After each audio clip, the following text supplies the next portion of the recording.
Alright, so today we're going to be talking about feather sticks and different ways to do feather sticks that'll help you achieve fire a lot quicker. And I will be using the 2birds metalworks Camp Crafter number 2 knife. Straight out of Louisville. Alright, so the point in getting feather sticks is when you have a very small fire and you're using a ferro rod to start it, what you want to do is you want to expose as much of the wood and you want to make it fine. So once you get the spark going, you want to add something like this to make it flame up.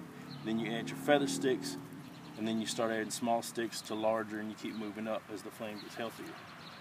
So in order to feather stick, brace it against something, you hold it firm, and you kind of rotate it as you're going, and you see those real fine curls that's starting to come up. What that's going to do is it's going to make it accept flame easier because it's making the material finer. Another reason for feather sticking is if your wood's wet and you're trying to get to the dry wood on the inside of it, sometimes you have to do what's called batoning. And that's where you split the wood down. So, and then it exposes, you can see all this is damp, but it exposes the dry wood on the inside so that way flame can get to it easier. Another thing you can do is instead of holding the knife, don't worry, I'm going to beat on it a little bit, but it's a tough ass knife, it'll take it. See? Nothing. You do draw cuts, and you rotate as you're doing the draw cuts, and as you can see, it's feathering out. So, and like I said, it's either going to throw your feather sticks and your wood curls off, which you can still put them in the fire, or it's going to produce them real good.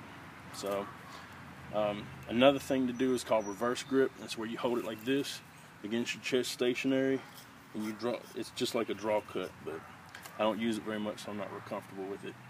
Now, if I'm trying to get a fire started with a ferro rod and just a knife, what I'm looking for is this stuff called fat wood.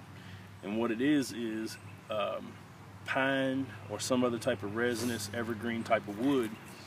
And what happens is you look for that yellowish, orangish, reddish tone, and what that is sap deposits. And sap burns just like torch fuel. You don't want to cook over it, but it's great for getting a fire started.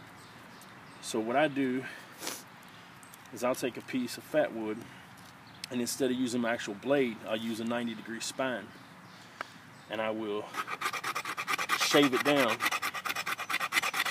and you can see already that yellowish, orangish dust is developing,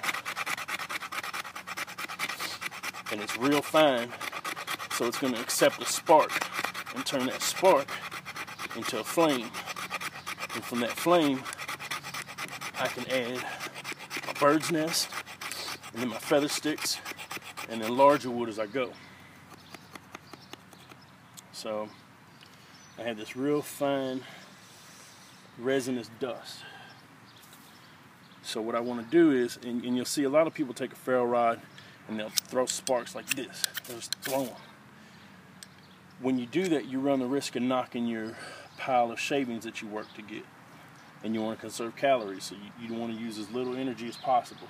So what I do is I hold it steady and I draw the ferro rod back against it, and it still pushes the sparks into the pile of dust.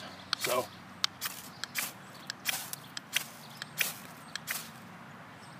and there we go. So, now that that's done, I start adding my feather sticks, and you can see how quick it takes. I mean, it just goes right up. And then you throw your bird's nest in there. And as it goes, you get a fire going. And then you're warm. You can cook your food. Life is wonderful.